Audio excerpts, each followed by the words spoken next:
पिछले काफ़ी दिनों से मैं विचार कर रहा हूँ कि आखिर भारत और चीन के बीच में इतना संघर्ष चल रहा है, इसके बाद भी क्यों भारत के ना तो प्रधानमंत्री के द्वारा ना तो विदेश मंत्री के द्वारा कभी भी सीधे तौर पर चीन का नाम लेकर के कोई भी बात नहीं की जा रही है। आखिर क्या कारण है कि भारत का विदेश मंत्री, भारत का प्रधानमंत्री चीन के साथ इतने संघर्ष होने के बाद सीधे चीन का नाम नहीं लिया जा रहा है और किसी भी वक्तव्य में, किसी भी भाषण में चीन का जिक्र नहीं हो रहा है। यद्यपि कुछ मंत्रियों ने चीन का नाम लिया है, लेकिन भारत के विदेश मंत्री और भारत के प्रधानमंत्री के द्वारा चीन का नाम सीधे तौर पर कहीं भी नहीं लिया गया। और ये चिंता और तब बढ़ गई जब अभी 6-7 अक्टूबर को जापान में क्वाड का सम्मेलन था, जिसमें अमेरिका, जापान, ऑस्ट्रेलिया के साथ भारत भी शामिल था।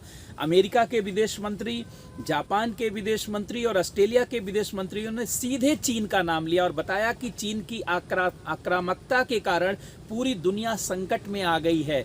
चीन न केवल सभी पड़ोसी देशों के लिए चुनौतियां पेश कर रहा है, बल्कि दक्षिणी चीन सागर में, हिंद महासागर में भी शांति व्यवस्था को प्रभावित कर रहा है, जिससे क्षेत्रीय अखंडता, संप्रभुता बहुत देशों की प्रभावित हो रही है। ऐसी स्थिति में आखिर क्या कारण हो सकता है कि भारत की सरकार और उसका शीर्ष प्रमुख प्रधानमंत्री और विदेशों में भारत की सरकार का प्रतिनिधित्व करने वाला भारत का विदेश मंत्री सीधे तौर पर नाम क्यों नहीं ले रहा है? बहुत सारे जो डिप्लोमेसी के जानकार रहे लोग हैं, जो राजनयिक मामलों में अच्छी पकड़ रखते हैं, कई ने तो हैरानी भी व्यक्त की कि यह बहुत अच्छा अवसर था।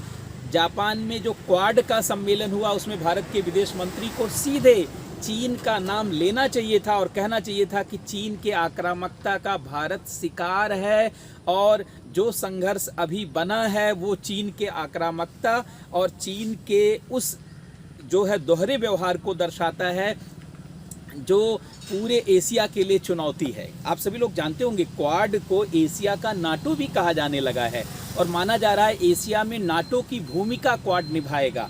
जापान, ऑस्ट्रेलिया, अमेरिका और भारत मिलकर के यहाँ एक बड़ी शक्ति के रूप में स्थापित होगा और चीन के बुरे बर्ताव को, चीन के गलत नीतियों को और चीन के आक्रामकता का निश्चित रूप से यह जवाब देगा। लेकिन मुख्यतः सवाल तो ये है कि भारत की सरकार, भारत का विदेश मंत्री, भारत का प्रधानमंत्री क्यों नहीं कुछ सीधे बोल रहा है? जबकि आप देख रहे होंगे कि पिछले 3 महीने से, खासकर जून से आप देख सकते हैं कि भारत और चीन के बीच में संघर्ष बहुत बढ़ गया।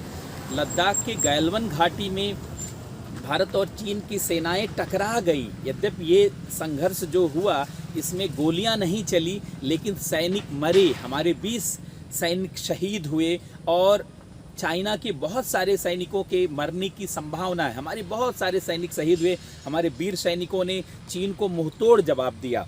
लेकिन फिर भी भारत की सरकार क्यों नाम नहीं ले रही है? तो इसको सोचा जा सकता है, इसको ध्यान दिया जा सकता है। ध्यान से सुने।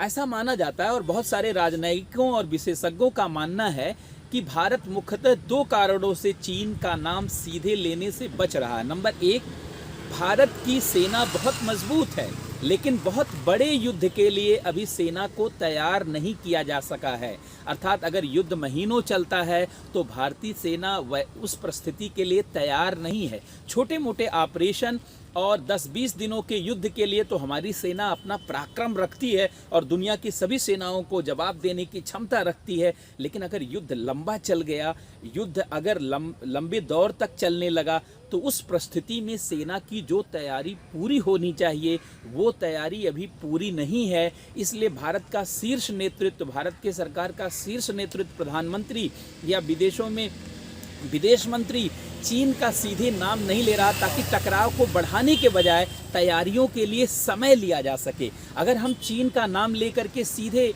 बात करेंगे और चीन का नाम लेकर के सीधे तमाम मंचों पर मुद्दों को उठाएंगे, तो इससे चीन का भी शीर्ष नेतृत्व जो है इन मुद्दों को और इन मुद्दों के प्रति अपने नज़रिए को और तेज़ी से जाहिर करेगा और चीन की जनता का भी दबाव उसके ऊपर पड़ेगा, जिसके नाते कहीं न कहीं सीधे युद्ध और टकराव में जाना पड़ सकता है। और ऐसी स्थिति में अगर जाना पड़ सकता है तो सेना को तैयारी करने का उतना मौका नहीं मिलेगा, और अगर उतना मौका नहीं मिलेगा तो चीन के साथ लंबे संघर्ष में हम बहुत बड़ी बढ़त नहीं बना पाएंगे। तो एक तो रीज़न यह है कि भारत की सरकार सेना को मजबूत बना करके लंबे युद्ध की तैयारी में लगी हुई है, और ऐसे में तमाम सारे साधन जुटा रही है, युद्धक सामग्रियां जुटा रही हैं और अपनी पोजीशन को बहुत एक्यूरेट कर रही है। लगभग युद्ध के मोड में सेना को डिप्लॉय किया जा रहा है, सेना को अलग अलग मोर्चे पे तैनात किया जा रहा है, और युद्ध की स्थिति में किस तरीके से सर्वोच्च तैनाती हो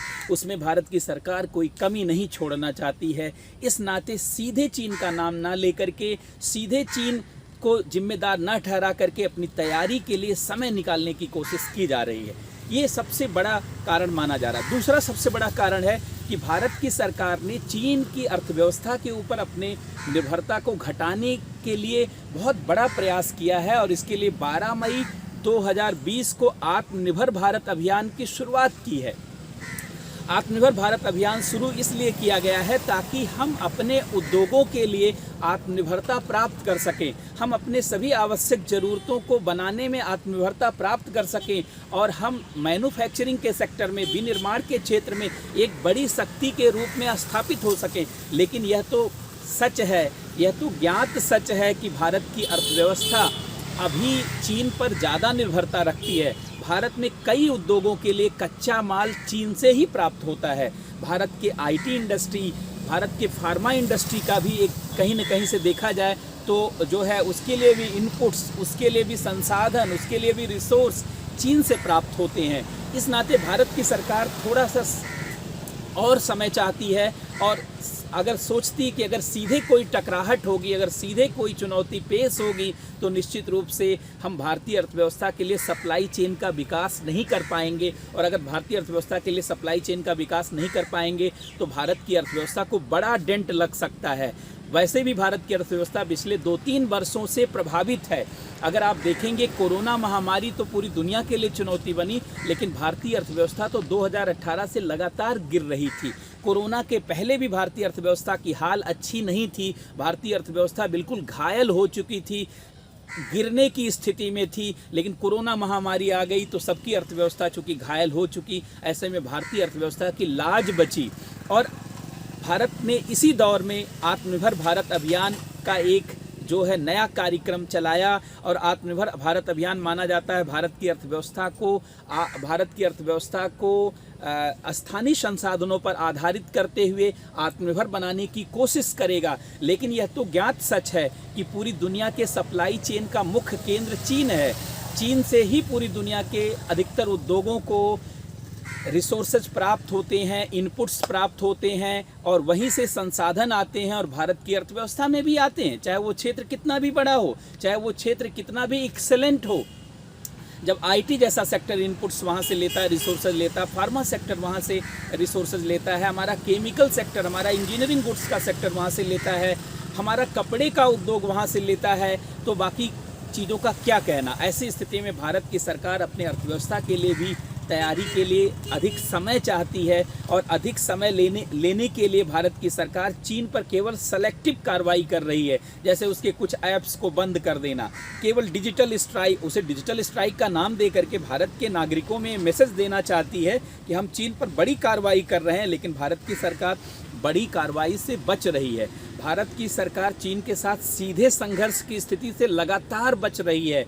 इसलिए बच रही है ताकि भारत की अर्थव्यवस्था के लिए भी तैयारी की जा सके, भारत में सप्लाई चेन की पूरी रूपरेखा बनाई जा सके, उसकी पूरी आधारभूत संरचना बनाई जा सके। और जब भारत आर्थिक रूप से सप्लाई चेन को मजबूत कर ले जाएगा तो निश्चित रूप से भारत का आत्मनिर्भर भारत अभियान सफल होगा, और भारत अपनी अर्थव्यवस्था में लगे हुए डेंट को छुड़ाने में सफल होगा, या उसका पैचअप करने में सफल होगा, रफू करने में सफल होगा। तो इस नाते भारत की सरकार यह भी एक रणनीति लेकर के चल रही है। अर्थात भारत की सरकार इतना संघर्ष होने के बाद भी, इतनी चुनौती होने के बाद भी, पूरा चीन के साथ देखा जाए तो युद्ध जैसी स्थिति होने के बाद भी चीन का नाम सीधे तौर पर नहीं ले रही है और भारत का प्रधानमंत्री, भारत का विदेश मंत्री लगातार चीनी आक्रामकता की बात तो कर रहा है, लेकिन चीन का नाम नहीं ले रहा। क्षेत्रीय अखंडता,